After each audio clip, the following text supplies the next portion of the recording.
Friends, कैसे हैं आप सब। आई होप आप सभी अच्छे होंगे। Welcome back to my new blog. तो फाइनली मेरी पढ़ाई ठीक ठाक चल रही है। आई होप आप लोगों की पढ़ाई भी अच्छी चल रही होगी।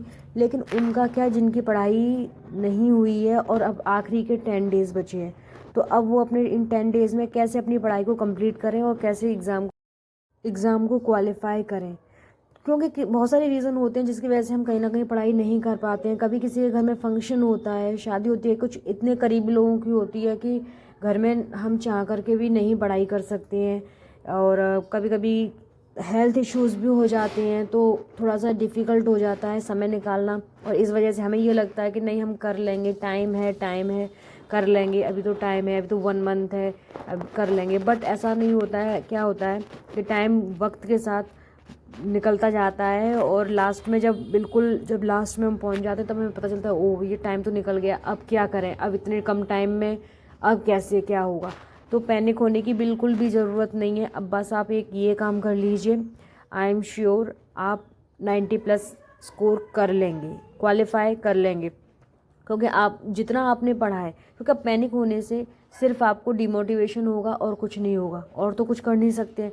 तो लास्ट के 10 डेज़ में आप बस अपने आप को कूल माइंडेड होकर के जो आपने पढ़ा है अब तक, सिर्फ उसको रिवाइज़ करना है। एक्स्ट्रा अगर टाइम है तो ठीक है, अगर टाइम नहीं है तो आप उतना ही पढ़िए जितना ज़रूरत है।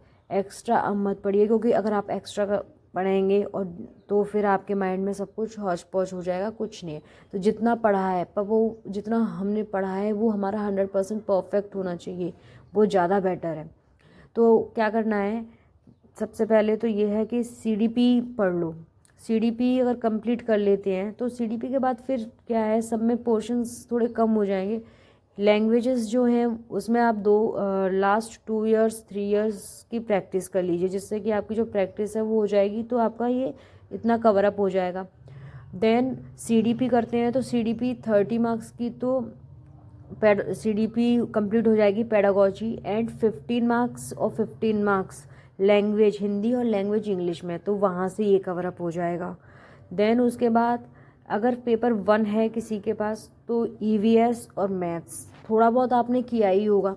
मैथ्स तो सबको नॉर्मली आता है, क्योंकि मैथ्स जो आता है वो जनरली नॉर्मल मैथ्स आता है, मतलब इतना भी नॉर्मल नहीं है। बट हाँ, कि इतना है कि आप 15 में से, इतना तो हमने 10th लेवल तक पढ़ा होता है कि 15 में से हम इजीली 10-12 मार्क्स तो लेके आ सकते हैं, इतना सफिशिएंट है। तो आप वो सारे एग्जाम्पल्स जो भी चीज़ें उन पर गो थ्रू एक बार देख लीजिए, तो मैथ्स का यहाँ से आपका कवर अप हो जाएगा। नाउ बचा जो जिनका पेपर फर्स्ट है उनके लिए, तो फिर बचा ईवीएस। तो ईवीएस में जितने जो आपके नोट्स हैं उनको एक बार गो थ्रू हो जाइए। डोंट थिंक कि हमें अब ये बाय हार्ट लर्न करना है। हाँ, इतना तो है कि मतलब कि जो मेन चीज़ें होती हैं वो आप हाईलाइट करके और उसको एक बार रीड आउट कर लीजिए। रीड आउट करेंगे, आई थिंक आप 10 डेज़ हैं, तो आप अगर 10 डेज़ में अगर आप उनको सिर्फ रीड आउट करेंगे, एक टाइम निकाल लीजिए अपने लिए कि मुझे 10 से 20 मिनट सिर्फ ये नोट्स रीड आउट करने हैं। तो अगर आप वो नोट्स को रीड आउट करते हैं ईवीएस में, तो आपके मल्टीपल टाइम्स रीड आउट हो जाएंगे। तो जब हम किसी चीज़ को बार बार पढ़ेंगे तो मोस्टली बहुत सारी चीज़ें हमारे माइंड में सेट हो जाएंगी। तो उससे क्या है, आपको कहीं ना कहीं हेल्प मिल जाएगी। तो 15 मार्क्स की पेडागोजी आती है ईवीएस में, तो पेडागोजी का कॉन्सेप्ट तो आपका हो ही जाएगा। देन उसके बाद आपका बचा 15 नंबर का ईवीएस।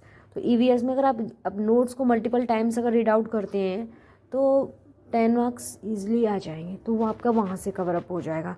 मैथ्स का आपका कवर अप हो जाएगा, क्योंकि मैथ्स 10th लेवल तक पढ़ी हुई है, तो एक बार सारी आइडेंटिटीज़ और फॉर्मूलाज में एक बार जा कर के देख लेंगे। और जो उसकी पेडागोजी है मैथ्स की, तो उसमें 100 क्वेश्चंस होते हैं, तो आप 100 क्वेश्चंस अगर लगा लेते हैं तो मैथ्स की पेडागोजी ईजिली हम वहाँ पे मार्क्स को गेन कर पाएंगे। तो पैनिक होने की ज़रूरत बिल्कुल भी नहीं है। अगर आपको टाइम नहीं मिला, अगर आपके पास टाइम नहीं बचा है, तो आप इतना काम कर लेंगे तो एग्ज़ाम आपका इजीली इतने में क्वालिफाई हो जाएगा। तो आपने जितना भी पढ़ा आप उसको अपना 100% श्योर कर लें। नाउ कम टू नेक्स्ट की सेकंड पेपर जो है उसमें 20 मार्क्स की पेडागोजी आती है। 60 मार्क्स का जो हमारा सब्जेक्ट रहता है उसमें 20 मार्क्स की पेडागोजी। तो आप पेडागोजी को से कंप्लीट करें। बाकी आपको मेरी वीडियो कैसी लगी मुझे कमेंट करके बताएं। मेरे चैनल को लाइक करें।